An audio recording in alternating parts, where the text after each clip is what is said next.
Tick, tick, tick. The sound of the grandfather clock in the foyer of the Blackwood Plaza shouldn't be louder than the quartet playing Vivaldi. But to me, it's a hammer against a nail. My heart keeps time with it. A frantic, thudding rhythm that echoes against my ribs like a trapped bird. The air in the grand ballroom is thick cloying with the scent of expensive cologne, $100 champagne, and a suffocating collective anticipation that makes my skin crawl.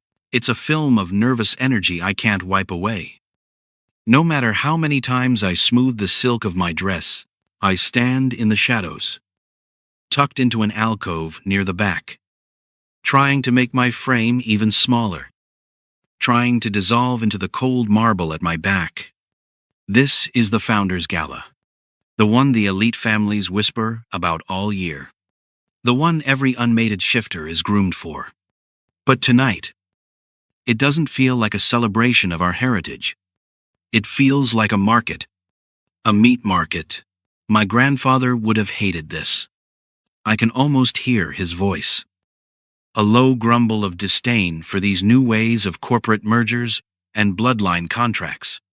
I trace the worn leather of the thin bracelet on my wrist.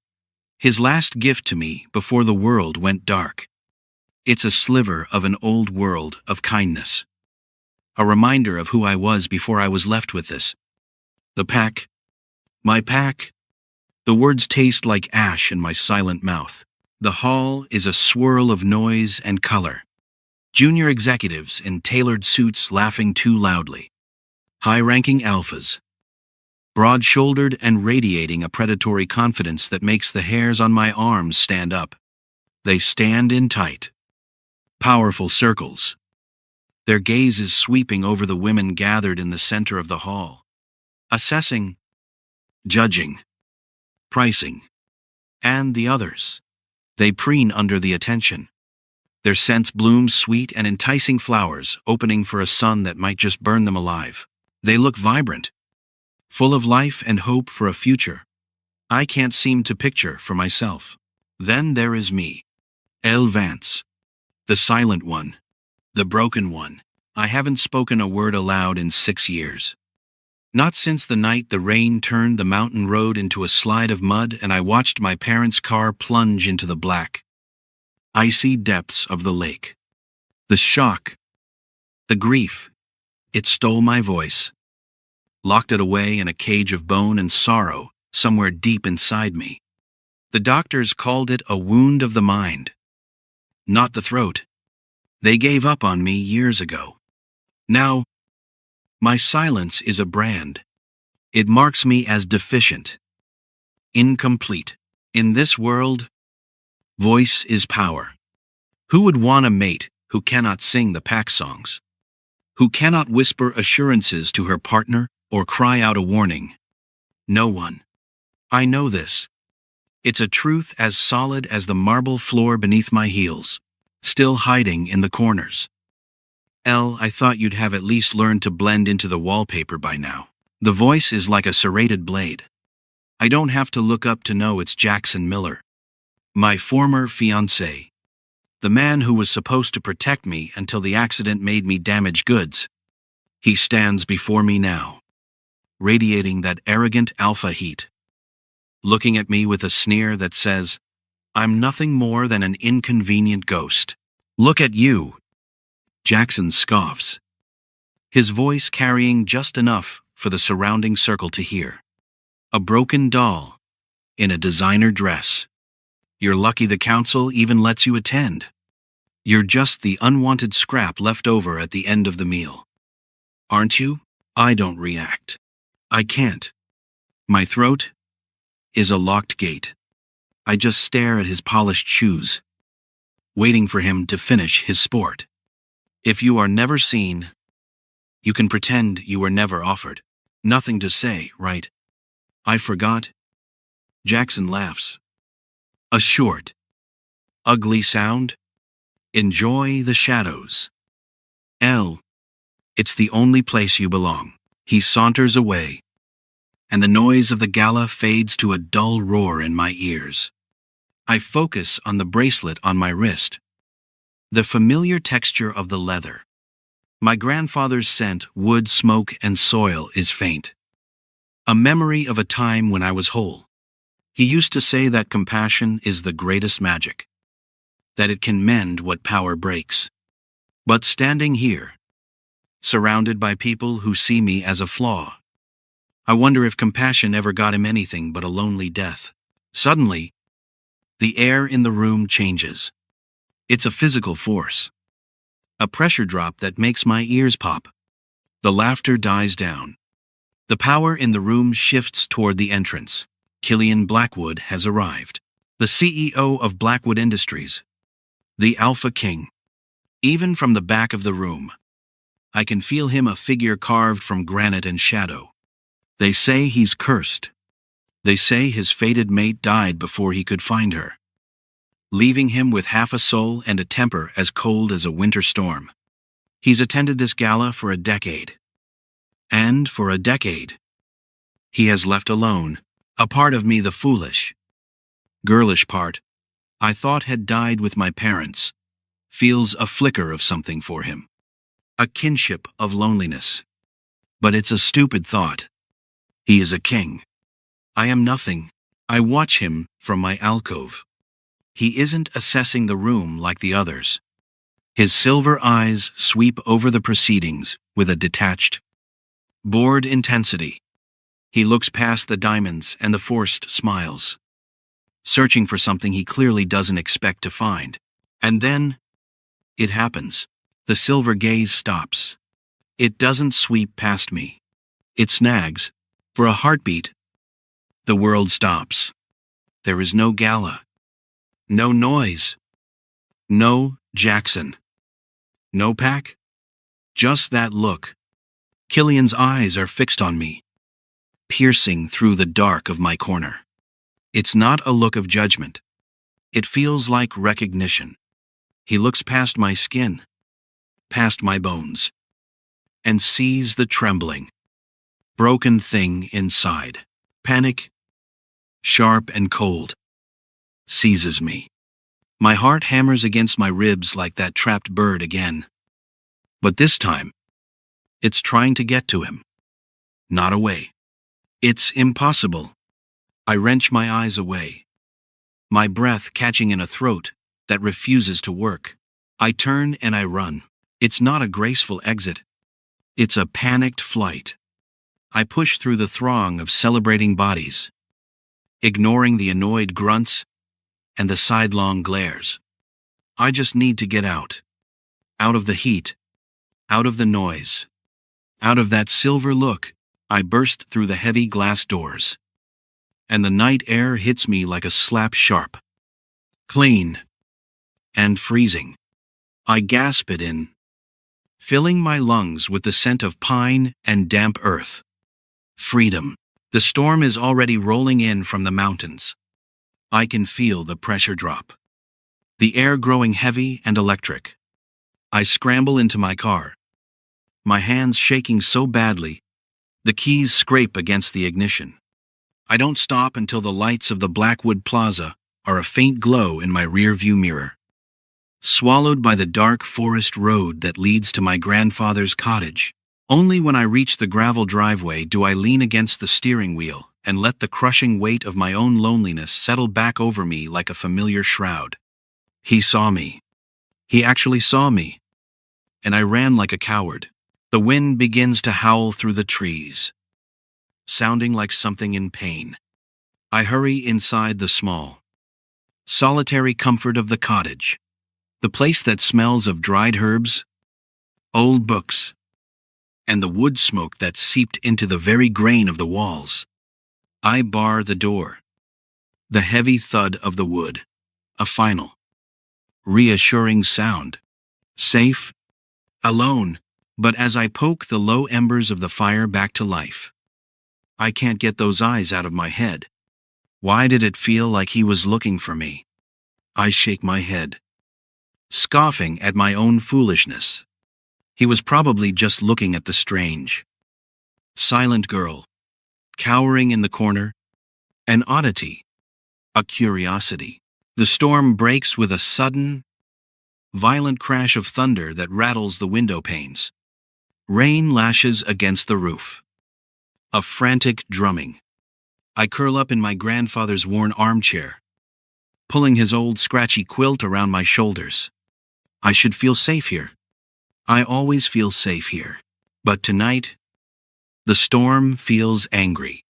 And beneath the roar of the wind, I hear something else. A sound that doesn't belong. A heavy, dragging sound in the mud outside. And then, a low whine of pure agony that cuts through my fear like a knife. It's the sound of something giving up. I think of the indifference of the gala. I think of the way they all look through me. I will not be like them. I cannot be like them. I stand up, my legs unsteady, and grab the heavy iron poker from the hearth. I take the lantern, its flame flickering wildly, and I unbar the door. The storm greets me with a furious gust of wind, trying to force me back inside.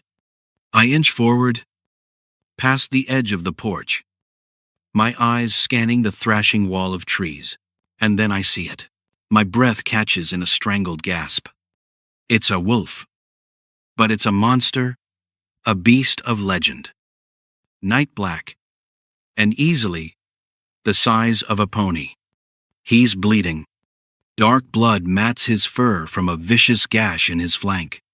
This is no rogue. This is an alpha, and he is dying in my garden. Fear paralyzes me. My mind screams to run. But then the wolf lifts his massive head, and his eyes find mine, silver, shining in the lantern light with a familiar, impossible intensity. The silver of his eyes, it's a lightning strike to my soul. I stand frozen in the lashing rain. My breath, hitching in a throat that hasn't made a sound in 6 years. The lantern in my hand trembles, its weak light struggling against the oppressive blackness of the storm. Just an hour ago, I was running from those eyes at the gala. And now, here they are, bleeding out into the mud of my garden. He is a monster, a beast of legend, larger than any wolf I have ever seen. His body is a mass of night-black fur, easily the size of a pony, and he's radiating a power that makes the very air feel electric. But he's broken. A deep, vicious gash pulses on his flank, dark blood matting his coat with every pained breath. One of his front legs is twisted at an unnatural, sickening angle. This is no rogue. This is an alpha, a powerful one. And he is dying at my doorstep. My mind screams at me to run, to bar the door and hide. An alpha wolf, injured and cornered, is the most dangerous thing in the world. He will lash out. He will kill me. I take a stumbling step back. But then the wolf shifts his massive, wounded body just slightly.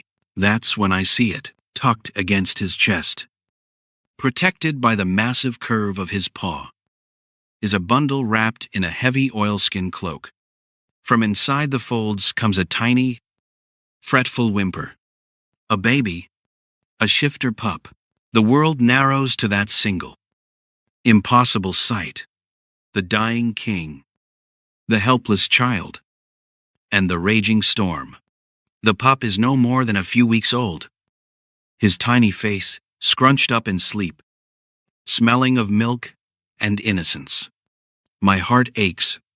Who would leave a baby to die in a storm like this? Fear is a cold, hard knot in my stomach. Logic screams that I should call the pack council. But I know what they are. They would see a rogue threat, not a wounded soul. They would kill him on sight, and the child would be an inconvenient casualty. I think of the indifference I saw in the Great Hall tonight. The way they look through me. The way no one ever reaches out a hand. I will not be like them. I cannot be like them. My grandfather's voice whispers in the back of my mind. as clear as if he were standing beside me. Compassion is the greatest magic. It can mend what power breaks. He taught me that compassion is what separates us from the beasts. I take a deep breath, the air tasting of ozone and terror. I let the iron poker fall. It clatters onto the wet stones. A useless tool for violence. I offer only my empty, trembling hands. I won't hurt you. I project with my thoughts, focusing every ounce of my intent. The wolf's silver eyes track my approach. But there is no aggression in them, only a bottomless weariness and a flicker of desperate hope. He gives a tiny, almost imperceptible nod. He knows he's at the end.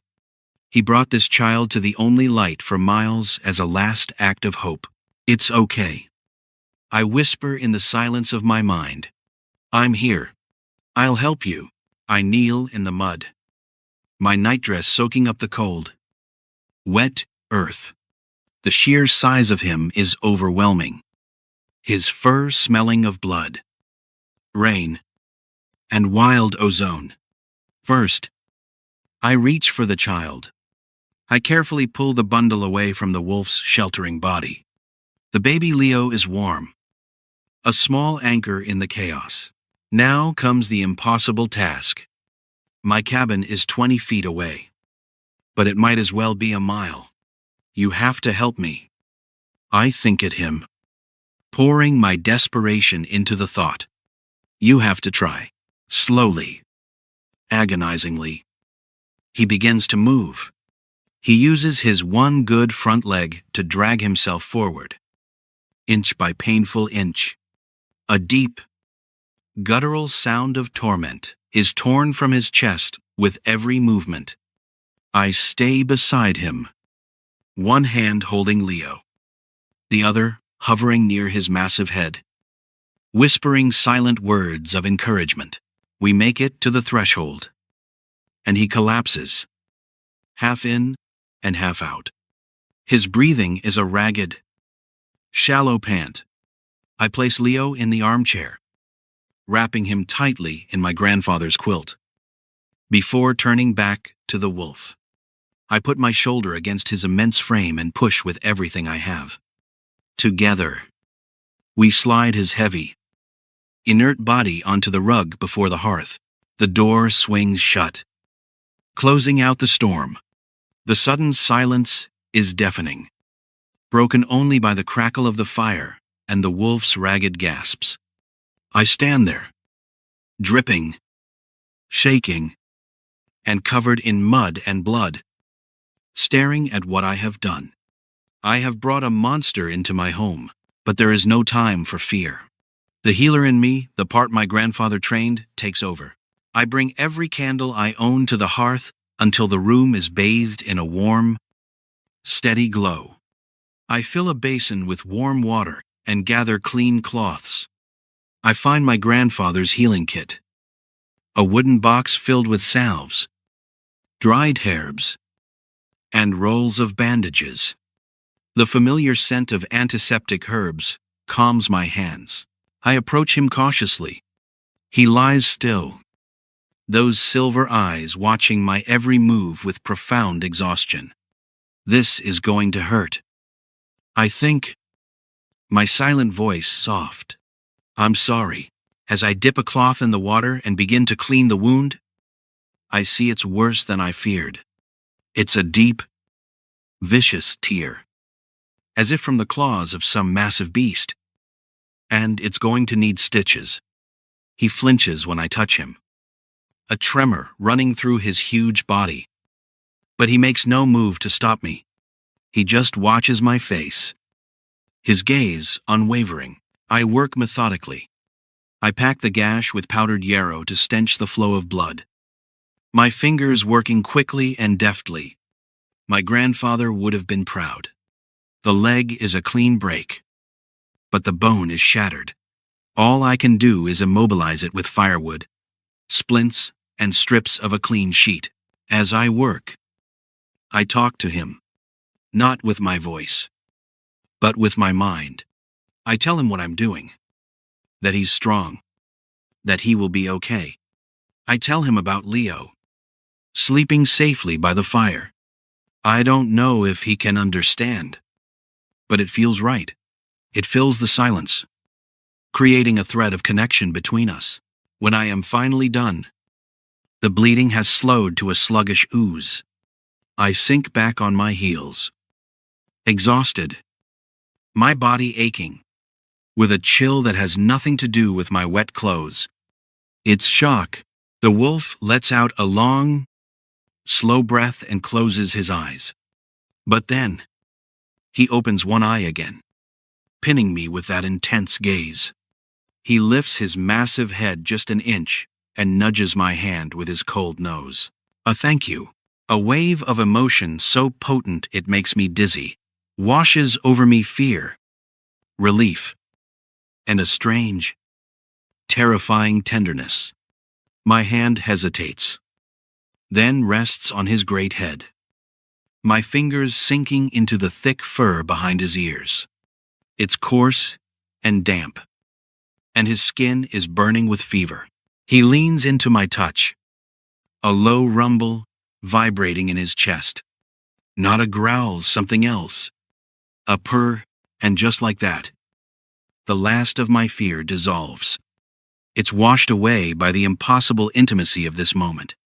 I look at the magnificent, broken creature before me, and I know he is not a monster.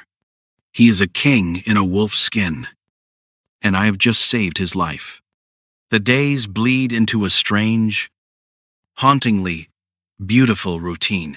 My world, once a small and silent void, is suddenly overflowing with the presence of these two beings. The massive, night-black wolf, who claims the rug by my hearth, and the tiny shifter pup, Leo, who sleeps in a makeshift cradle of blankets and pillows beside him. The storm that brought them has long since passed, leaving the forest washed clean and glistening. But I haven't left the perimeter of the cottage. I can't. I've become a nurse, a mother, a guardian, a silent sentinel for a secret that feels heavier than the mountain itself. Leo is a placid baby, mostly sleeping and drinking the goat's milk I've fashioned into a bottle from leather and glass. When he is awake, his bright, intelligent eyes track my every move around the room. He is a shifter. That much is clear. He smells of milk, innocence, and something uniquely his own. And then there is him. In my mind, I don't call him a monster anymore. I simply call him the king.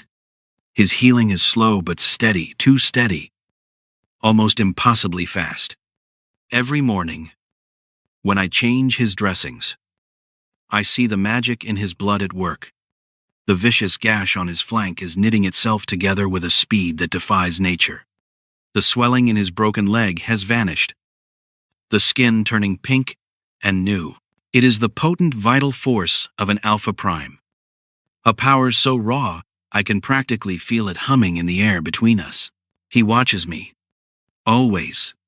His silver eyes follow me as I stir the morning coffee, as I rocking Leo to sleep, and as I sit by the window reading my grandfather's old herbals by the light of a single candle.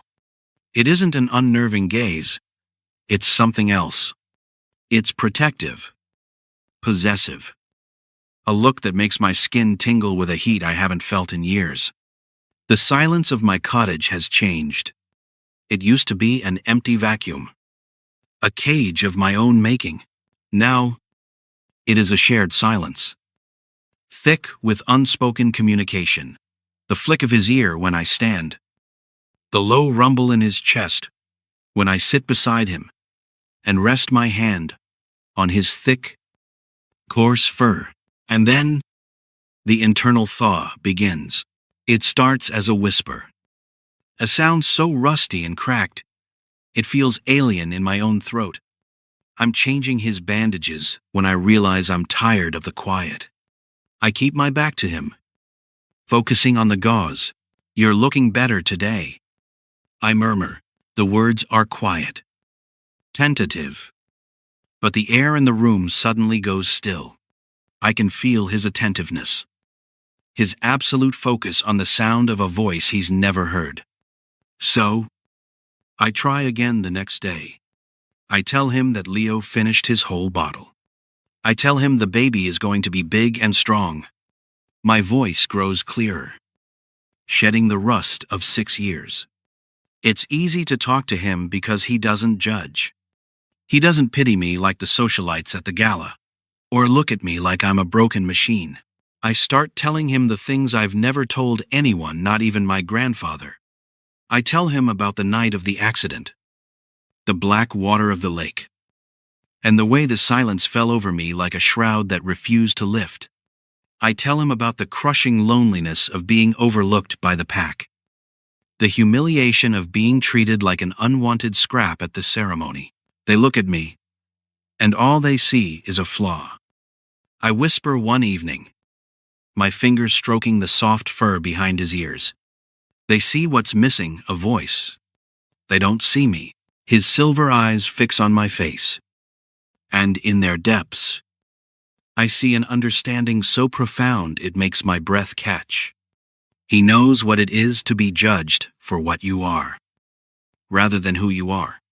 In the quiet stillness of that room, with only a wolf and a baby for an audience, I am finally finding myself again. But the peace is a fragile thing. One afternoon, Leo begins to cry a full-throated, demanding wail. I move to get up from the floor, but a low, vibrating growl stops me. I freeze. It's the first aggressive sound he's made since the night he arrived. He isn't looking at me. He's looking at the door. His ears are flat, a black line of fur rising along his spine. His lips pulled back to reveal teeth like daggers. Then I hear it too. Voices outside. Footsteps crunching on the gravel. I don't see why we have to check on the mute freak. A rough, arrogant voice says. The sound hits me like a physical blow. Jackson Miller, my former fiancé. The man who called me damaged goods and threw me away when I lost my voice. The CEO has been missing for 5 days. Jackson. Another voice, Atticus. A senior guard replies firmly. His trail went cold in this sector. We check every dwelling. Orders are orders. Panic, cold and sharp, seizes me. They can't come in here. They'll see a giant wolf, a predator, and they'll kill him without asking questions. And what will they do to me? Harboring an alpha wolf and a strange pup, they'll call me a traitor. The king lets out another low growl, a promise of absolute violence. No, I whisper, my voice urgent, as I place both hands on his massive head, forcing him to look at me. No. You have to be quiet. You have to hide. Please? His silver eyes are burning with a furious, protective fire. He doesn't want to hide. He wants to tear the thread apart. For me, I beg. My voice cracking. For Leo. Something in his gaze softens at the mention of the pup. The growl subsides, though the tension remains. With a surge of strength that surprises me, he pushes himself up, his injured leg buckling before he finds his weight. He limps silently into the shadowed alcove where I store the firewood. I scoop Leo up, hiding him in the folds of my shawl, just as a heavy fist bangs on the door. Open up. Pack business. Jackson's voice is impatient and full of self-importance. I take a shuddering breath, smooth my dress, and open the door just a crack. My body blocks the view of the interior. Jackson and Atticus stand on the porch. Atticus looks apologetic, but Jackson, he just looks annoyed. His eyes rake over me with that familiar, ugly sneer. Took you long enough. He snaps. We need to search the place. The word is quiet, but it's clear. Jackson blinks, genuinely surprised to hear me make a sound. CEO's business, he says dismissively, trying to push past me. None of your concern. Now, stand aside. I stand my ground. You are not welcome in my home. Jackson laughs. A short, mocking sound. This isn't your home. It's Pack property. And you are Pack property. Now move. He narrows his eyes, trying to peer into the dim room.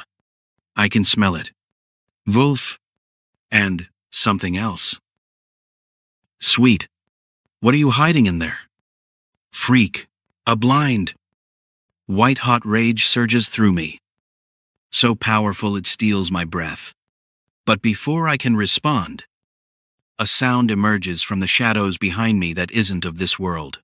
It starts as a low vibration in the floorboards and rises into a deafening, terrifying roar of pure, undiluted fury. It is the sound of a king's wrath. It is the sound of death promised. Jackson freezes, the color draining from his face. His arrogance evaporates instantly, replaced by a primal, instinctive terror. He stumbles back, his eyes wide with disbelief. The king limps out of the shadows. He is a terrifying sight, a giant black wolf radiating an aura of power that is almost visible. Even with his legs splinted, he stands tall, a living shield between me and the man at the door. His lips are peeled back, revealing daggers, and his silver eyes are lethal. Great Mother of the Moon. Atakus breathes, his knuckles white on his weapon. Jackson just makes a small, whimpering sound, paralyzed by fear. It's all right, I say quickly, stepping forward and placing my hand on the king's bristling shoulder. They're leaving. I turn my gaze on Jackson. For the first time in my life, I don't feel small. I don't feel weak. I feel powerful. Get off my land, I say. My voice is cold and clear as ice. Jackson doesn't need to be told twice. He turns and flees, scrambling down the path like the coward he is.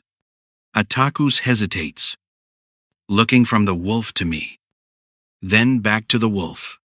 He sees the splint, my hand on the fur, the protective way the king stands over me. He's putting the pieces together, slowly, respectfully. Atakus sheathes his blade and bows his head. Not to me, the Omega, but to the being I am protecting. My apologies. My lady, he says softly. We will not disturb you again.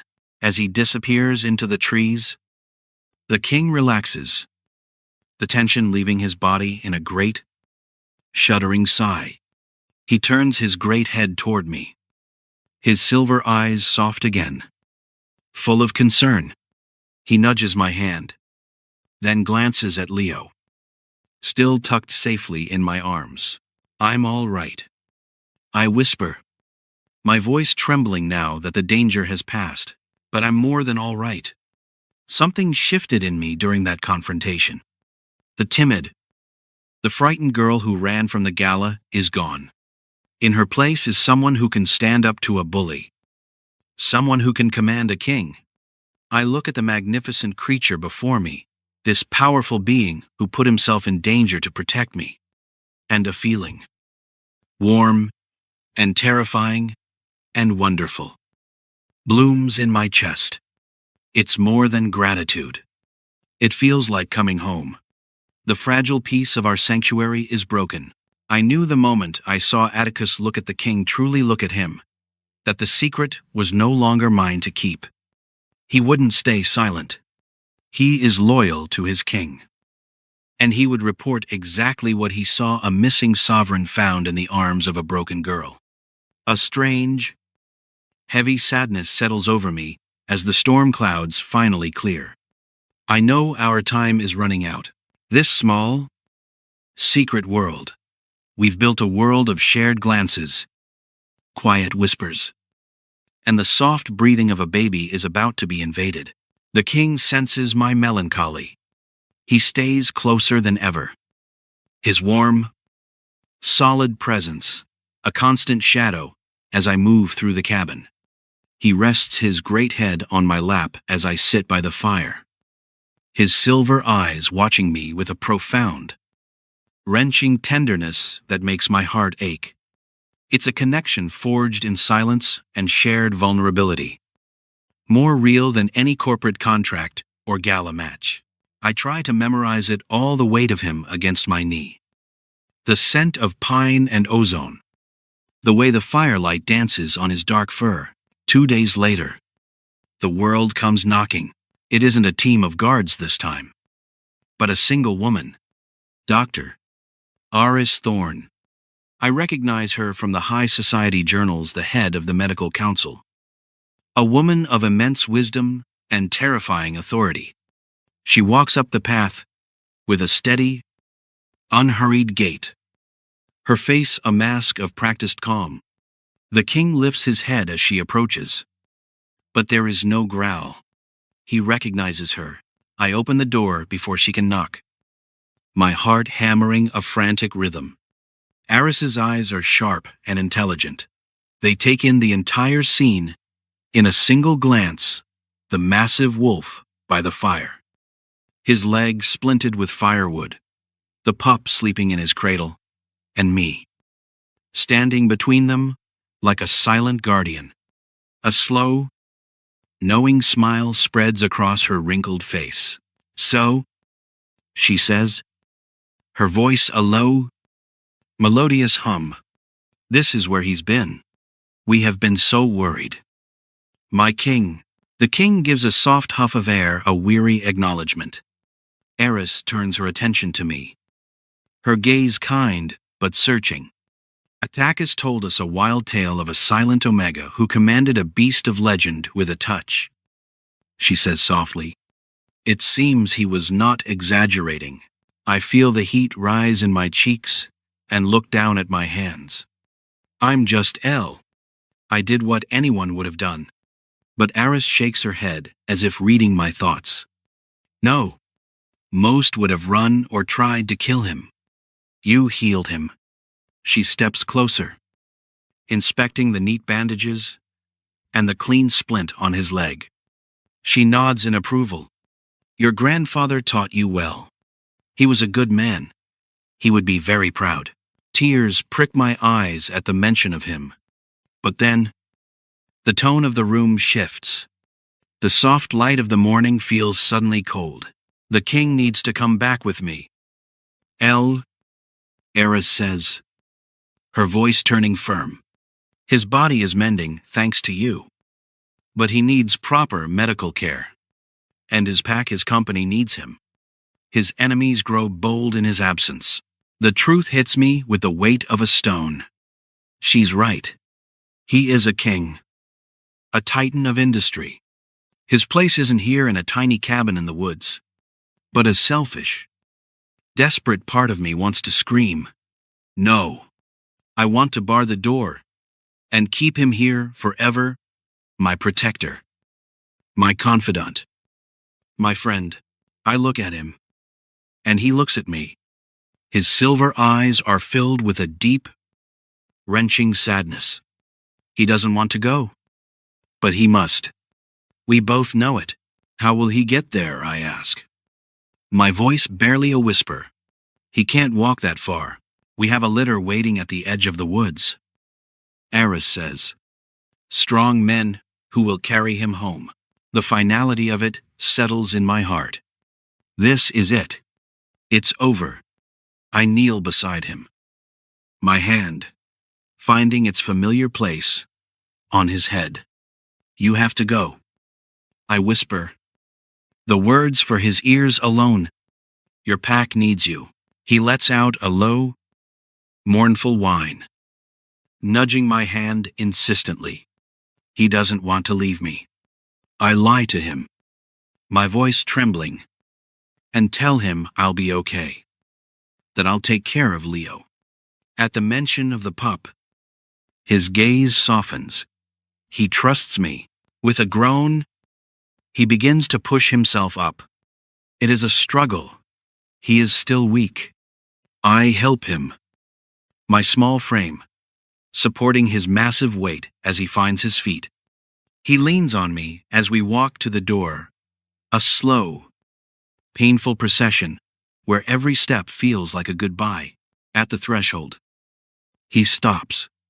He turns to look at me one last time, his silver eyes filled with a universe of unspoken words, promises, longing, regret. Then, he does something that shatters my heart. He leans down and licks my cheek, a rough, warm, wet swipe of his tongue, a wolf's kiss, a farewell. And then, he turns and limps out into the sunlight toward the life that is waiting for him. I watch him go until he is swallowed by the trees, my hand pressed to the cheek, where his touch still tingles. The cabin feels vast and empty without him. The silence is no longer a comfort. It is a crushing void. I have my voice back, but I have lost the one person I truly wanted to speak to. The days that follow are a blur of hollow emptiness. I go through the motions. I feed Leo. I tend the garden. I read my books. But the joy is gone. The world has lost its color. Rumors trickle down from the main settlement. The king has returned. He is healing. His enemies, the ones responsible for the ambush, have been dealt with swiftly and brutally. The pack is safe. The king is on his throne. And I am here. Forgotten. I tell myself it's for the best. What future could there have been? He is a king. I am a silent girl with a scandalous past. Our worlds were never meant to overlap for long. It was a fleeting moment of magic in a gray life. I should be grateful. But I am not. I am heartbroken. 1 week after he left, a knock on the door startles me. My heart leaps with a foolish, impossible hope. But it is not him. It is Atticus. He stands on my porch, his face grim, holding an official-looking scroll. "My lady," he says, his voice formal. He refuses to meet my eyes. A message from the council. My fingers tremble as I unroll the parchment. It is a formal decree. It states that, for my service to the crown, I have been granted the permanent title to my cottage and a small stipend enough to live comfortably for the rest of my life. It is a reward, a thank you, a dismissal. But then I read the final line, and the air leaves my lungs. The child known as Leo is a ward of the crown. He will be collected within the week to be raised in the royal nursery. The scroll falls from my numb fingers. No, they can't take Leo. He is all I have left, a living reminder that those days were real. He is my boy, a cold fury, sharper and more potent than anything I have ever felt. Rises in me. This is not Killian's doing. He would never do this. He loves Leo. He trusted me with him. This is the council, cleaning up loose ends, erasing the inconvenient girl from the king's story. They are paying me for my silence, for my disappearance. No, I say, my voice low and shaking with rage. Atticus flinches. "My lady, I'm just the messenger. Tell the council," I say, my voice rising, gaining a dangerous edge I didn't know I possessed. "Tell them Leo stays with me, and if they want him, they will have to come through me. I have faced down Jackson Miller. I have nursed a king back to health. I am not the same girl they can push aside and forget. Atticus looks at me, and for the first time, a flicker of genuine respect shows in his eyes.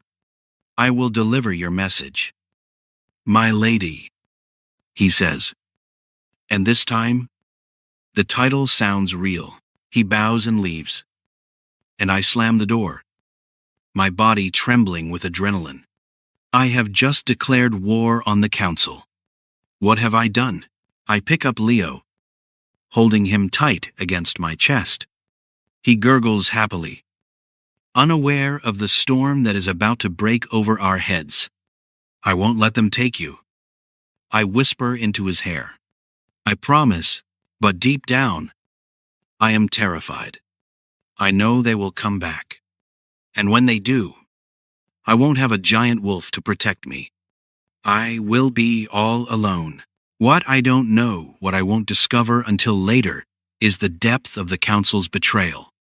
While they were sending me rewards to buy my absence, they were telling Killian a different story. They told him I was dead. They told him a rogue wolf attacked me in the woods, that they found my body. They were erasing me from his world, building a wall of lies so high, they thought I could never climb over it. The next 2 days are a torment of waiting.